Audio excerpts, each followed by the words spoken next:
El cuchillo de chef, con su hoja de acero al carbono de 30 centímetros, se deslizó a través de las capas de bizcocho de vainilla y crema de mantequilla con la misma facilidad que una mentira se desliza en una conversación familiar.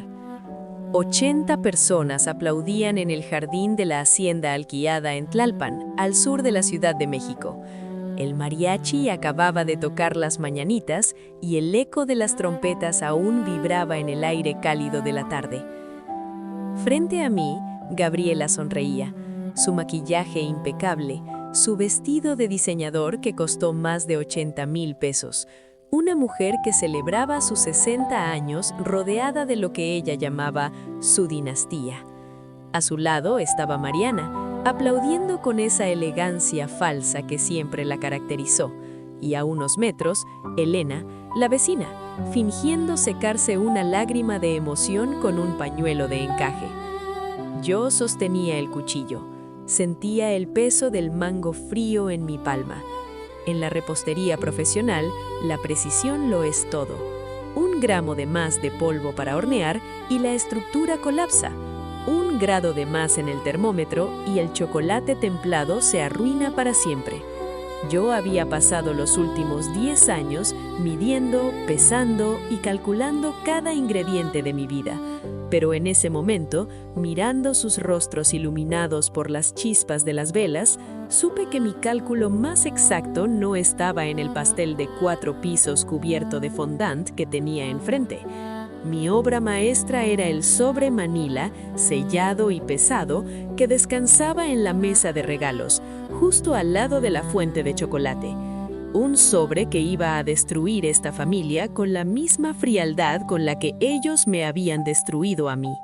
No sentía tristeza, no sentía ira, solo sentía el vacío helado y calculador de quien ha terminado de hornear su venganza y está a punto de servirla fría. Para entender cómo llegamos a este jardín opulento, lleno de sonrisas de plástico y abrazos envenenados, hay que retroceder 3 años. Yo era la dueña y chef ejecutiva de Le Pis, una de las pastelerías boutique más exclusivas de Polanco. Mi vida era un reloj suizo. Entraba a las 4 de la mañana a la cocina, supervisando que la masa madre tuviera la acidez perfecta, que los hornos Unox, que me habían costado más de 300,000 pesos cada uno, estuvieran a la temperatura exacta. Había construido mi imperio desde cero. Empecé vendiendo galletas en un pequeño local en la colonia Roma, y con sudor, quemaduras en los brazos y jornadas de 18 horas, logré facturar millones de pesos anuales. Todo lo que tenía lo había ganado. Pero en la vida, como en una cocina mal administrada, las plagas no entran por la puerta principal, se filtran por las grietas. Mi grieta fue mi matrimonio. Mi esposo, a quien ya ni siquiera vale la pena nombrar, era el encantador hijo de Gabriela, una familia de abolengo, de esas que en México presumen apellidos compuestos, pero que tienen las tarjetas de crédito al límite. Cuando nos casamos, yo aporté el capital, él aportó, supuestamente, la administración. Mariana, su hermana, era contadora y se ofreció a llevar los libros de mi empresa. Todo queda en familia, Lucía, me dijo Gabriela aquella vez, sirviéndome una copa de vino tinto en su terraza. Mariana te va a cuidar el dinero como si fuera suyo.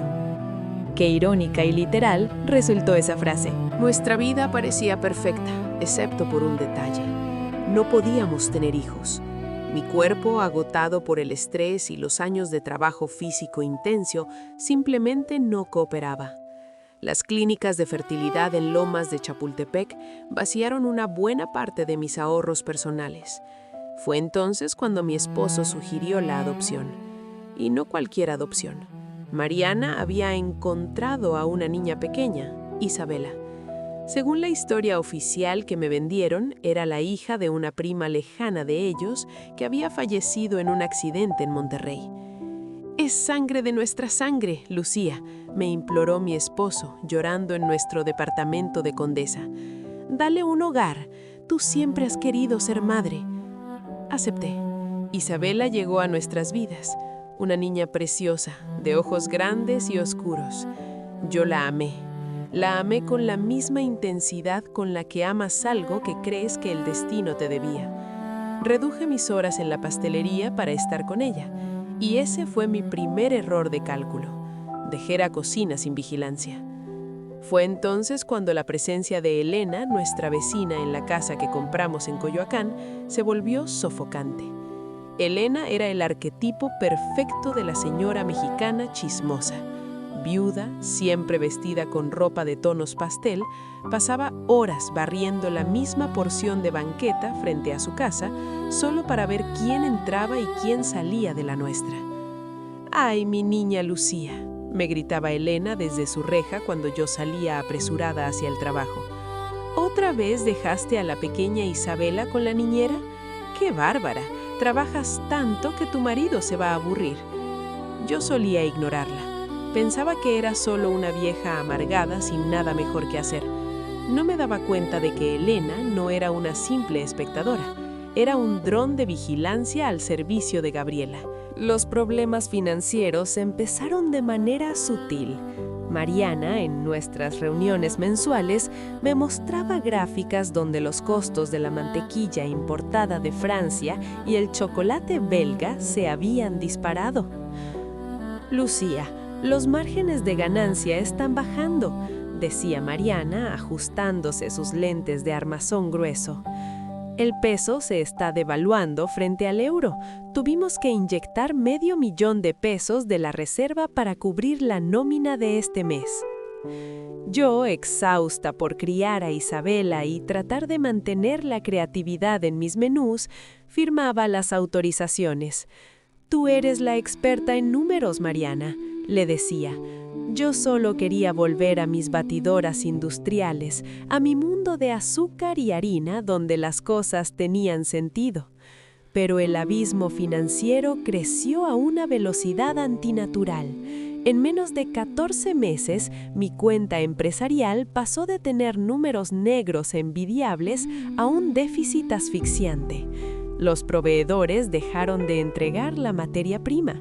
Me cortaron el gas industrial. Un martes por la mañana, Mariana llegó a la pastelería con una carpeta negra y una expresión de luto fingido. «Estamos en quiebra técnica, Lucía», anunció, sin mirarme a los ojos. «Las deudas superan los 4 millones de pesos.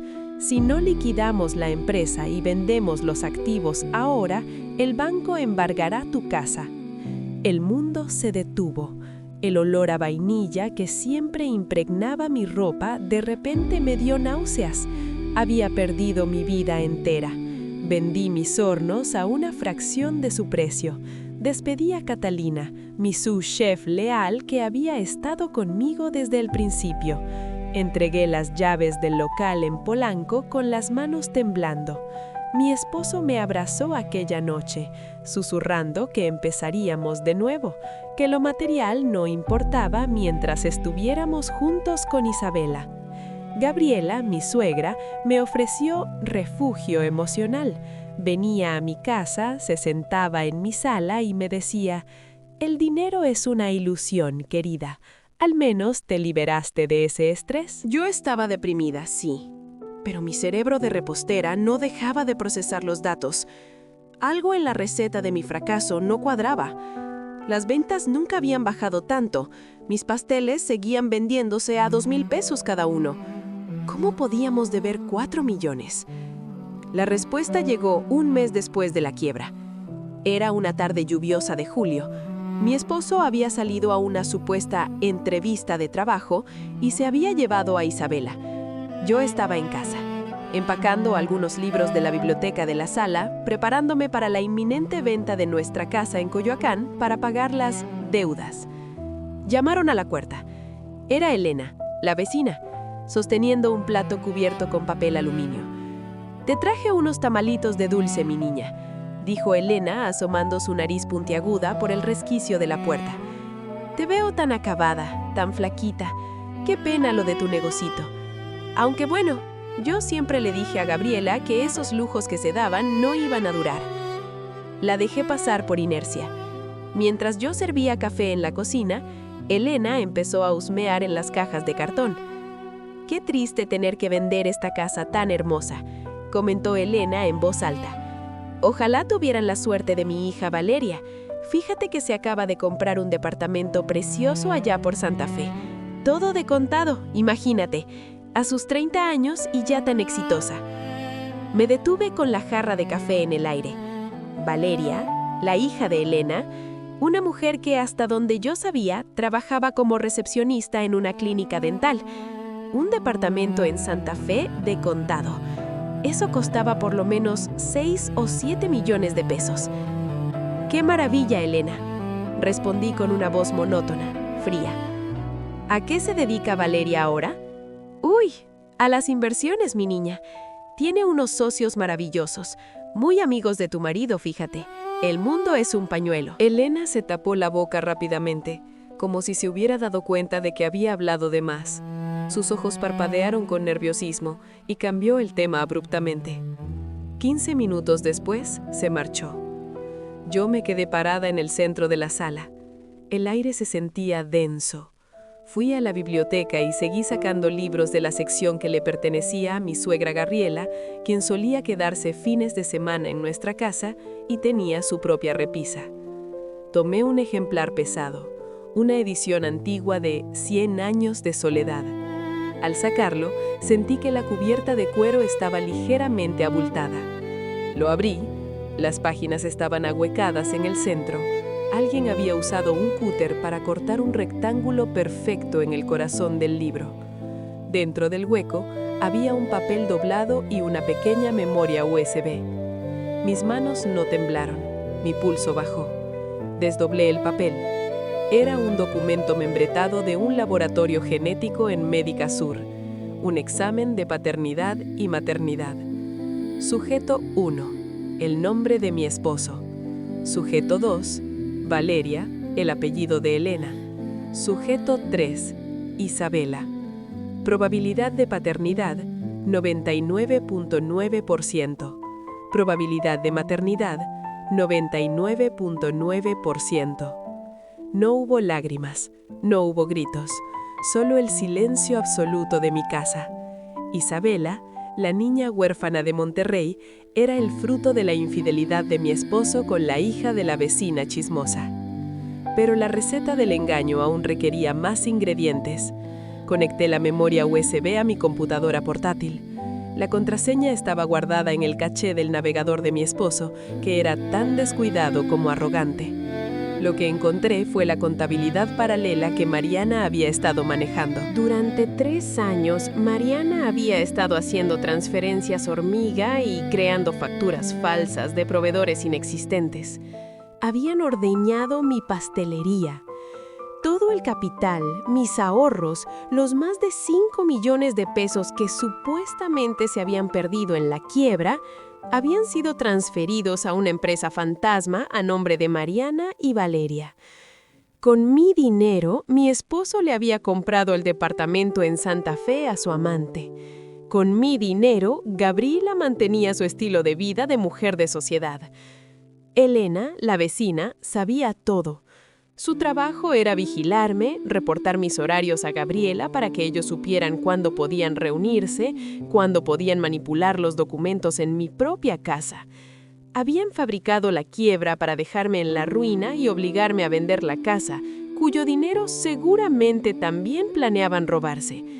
Me usaron como cajero automático y como niñera gratuita para la hija bastarda de mi esposo. Me senté en la silla del comedor. Miré el papel, miré la pantalla. En ese instante exacto, la mujer compasiva y trabajadora que yo era, murió. Se extinguió. En su lugar quedó una máquina de precisión. Si ellos querían jugar con fuego, yo les iba a enseñar a quemar hasta los cimientos. Durante los siguientes 3 meses, actué mi papel a la perfección. Fui la esposa deprimida y abnegada. Lloraba falsamente en los hombros de Gabriela, le preparaba la cena a mi esposo con una sonrisa sumisa. Abrazaba a Isabela sabiendo que cada rasgo de su cara pertenecía a la mujer que me había robado todo. En secreto, contraté a Valentina, una abogada penalista implacable que conocí cuando le hice el pastel de bodas hace años. Valentina era un tiburón en tacones. Le entregué la USB, le entregué el examen de ADN, le entregué copias de todos los correos electrónicos que logré interceptar del teléfono de mi esposo mientras él dormía. Esto es fraude, asociación delictuosa y lavado de dinero, me dijo Valentina en su despacho en Reforma, revisando los documentos. Podemos meter a tu cuñada y a tu esposo a la cárcel, pero necesitamos que el golpe sea quirúrgico. Si se enteran antes de tiempo, moverán el dinero a cuentas en el extranjero. No se van a enterar, respondí, con la voz plana, sin inflexiones. Yo controlo el termostato ahora. Preparé mi salida con la misma meticulosidad con la que diseño un menú de degustación. Traspasé los pocos fondos que me quedaban de una cuenta de ahorros que Mariana desconocía. Valentina solicitó al juez el congelamiento preventivo de las cuentas de la empresa fantasma de Valeria y Mariana. La orden judicial se emitiría un viernes, el mismo viernes que Gabriela celebraba su cumpleaños número 60. Y así volvemos al jardín en Tlalpan, al cuchillo en mi mano, al mariachi que se retiraba para ir a comer. «Lucía, querida, corta el pastel», gritó Gabriela, alzando su copa de champaña. «Que todos prueben la única cosa buena que te quedó después de la ruina, tu talento». Las risas condescendientes de los invitados resonaron. Mi esposo me miró con esa sonrisa indulgente, rodeando con su brazo la cintura de Mariana. Elena estaba cerca de la mesa de postres, comiendo a 2 carrillos. Dejé el cuchillo sobre la mesa. El sonido del acero contra el cristal hizo que varios se giraran a mirarme. Tomé una servilleta de tela y me limpié las manos lentamente, dedo por dedo. «No voy a cortar el pastel, Gabriela», dije. Mi voz no era alta, pero tenía ese filo helado que hace que la gente preste atención.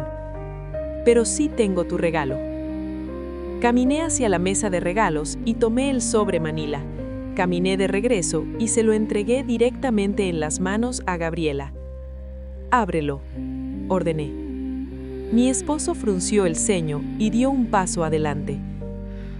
«Lucía, ¿qué haces? No es el momento para tus dramas, mi amor». Dije que lo abra, repetí, sin mirarlo a él, manteniendo mis ojos clavados en Gabriela. La suegra, confundida por mi tono, rompió el sello del sobre. Sacó un fajo de documentos. Arriba de todo estaba la copia del examen de ADN ampliada a color. Debajo, las notificaciones del juzgado penal sobre el congelamiento de cuentas y las órdenes de presentación por fraude contra su hijo y su hija. Vi exactamente el milisegundo en que la mente de Gabriela procesó la información. El color abandonó su rostro de una forma casi cómica. Sus labios temblaron, el papel crujió en sus manos y la copa de champaña se le resbaló, estrellándose contra el suelo de adoquín. El sonido del cristal roto fue música para mis oídos. «¿Qué es esto?», susurró Gabriela sin aliento. Mariana se acercó rápidamente y le arrebató los papeles. Sus ojos recorrieron las líneas de la demanda penal. «¡Estás loca!», gritó Mariana, pero su voz era aguda, llena de pánico real. «Esto es mentira». «La mentira, Mariana», dije, elevando la voz lo suficiente para que los 80 invitados me escucharan, «es decir que la mantequilla francesa subió un 400% para justificar el desvío de 5 millones de pesos a una cuenta en Santander a nombre de Valeria. La mentira es traerme a la hija bastarda de tu hermano y hacerme creer que era adoptada para que yo la mantuviera mientras él le compraba un departamento en Santa Fe a su amante». El silencio en el jardín fue absoluto. Ni los pájaros parecían cantar. Las miradas de toda la alta sociedad cayeron sobre mi esposo, quien de repente parecía un niño asustado. «Lucía, por favor, ¿podemos hablarlo en privado?», balbuceó él, intentando agarrarme del brazo. Me aparté de él con asco, como si fuera una rata muerta. «No me toques. Ya no hay nada que hablar. Las cuentas de tu empresa fantasma fueron congeladas a las 9 de la mañana de hoy. El departamento en Santa Fe está en proceso de embargo precautorio. Y tú, Elena, Giré la cabeza hacia la vecina, que estaba pálida como un fantasma y trataba de esconderse detrás de una maceta. Puedes ir corriendo a decirle a tu hija Valeria que busque un buen abogado de oficio, porque no le quedó ni un peso para pagar uno privado. El caos estalló. Gabriela comenzó a hiperventilar, llevándose las manos al pecho en un ataque de ansiedad que por primera vez no era actuado. Mariana le gritaba a mi esposo, culpándolo por ser tan estúpido de dejar el ADN en un libro. Los invitados empezaron a murmurar. Algunos sacaron sus teléfonos, otros caminaron hacia la salida, huyendo del escándalo. Yo me di la media vuelta. No corrí. Caminé con la espalda recta, la frente en alto, salí del jardín, crucé el portón de la hacienda y subí al Uber que ya me estaba esperando. Mientras el auto se alejaba por las calles empedradas de Tlalpan, no miré hacia atrás. La receta estaba terminada y el resultado era perfecto. Ha pasado un año desde aquel día. Si me preguntan si creo en el karma, les diré que no. El karma es una idea romántica para la gente que espera que el universo haga el trabajo sucio. Yo creo en la causa y el efecto. Creo en la auditoría forense y en el Código Penal.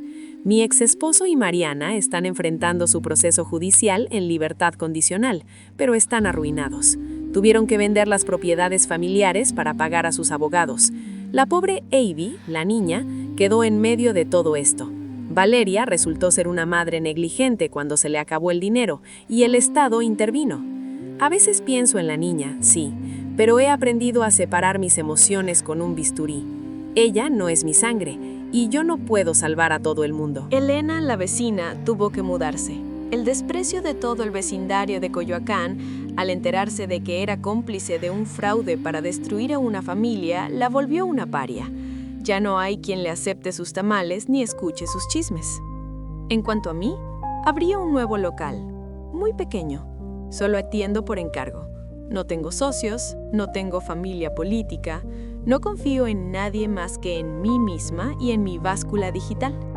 El acero inoxidable de mi nueva cocina es frío, brillante e implacable, exactamente igual que yo ahora. Cuando pierdes todo, descubres que el vacío no es un pozo oscuro, es un lienzo en blanco. Y en este lienzo, nadie más vuelve a escribir la receta de mi vida, solo yo. Y créanme, el sabor de esta tranquilidad no tiene precio. Y bueno, así terminamos esta historia, amigos. Una traición que se cocinó a fuego lento, pero que terminó quemando a los propios traidores, dejándonos una lección increíble sobre la frialdad y la fuerza que puede tener una persona cuando descubre la verdad. Nuestro canal es muy joven y nos cuesta mucho trabajo traerles estas historias con este nivel de detalle, por lo que nos es de suma importancia su apoyo. Si la historia de Lucía te atrapó, por favor déjanos un gran like y no olvides suscribirte para no perderte nuestras próximas confesiones.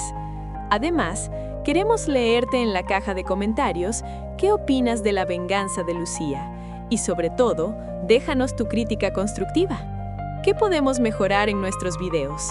¿Qué te gustó y qué no te gustó de la narración de hoy? Queremos crecer y mejorar para ustedes, así que cada comentario cuenta muchísimo. Nos vemos en la próxima historia.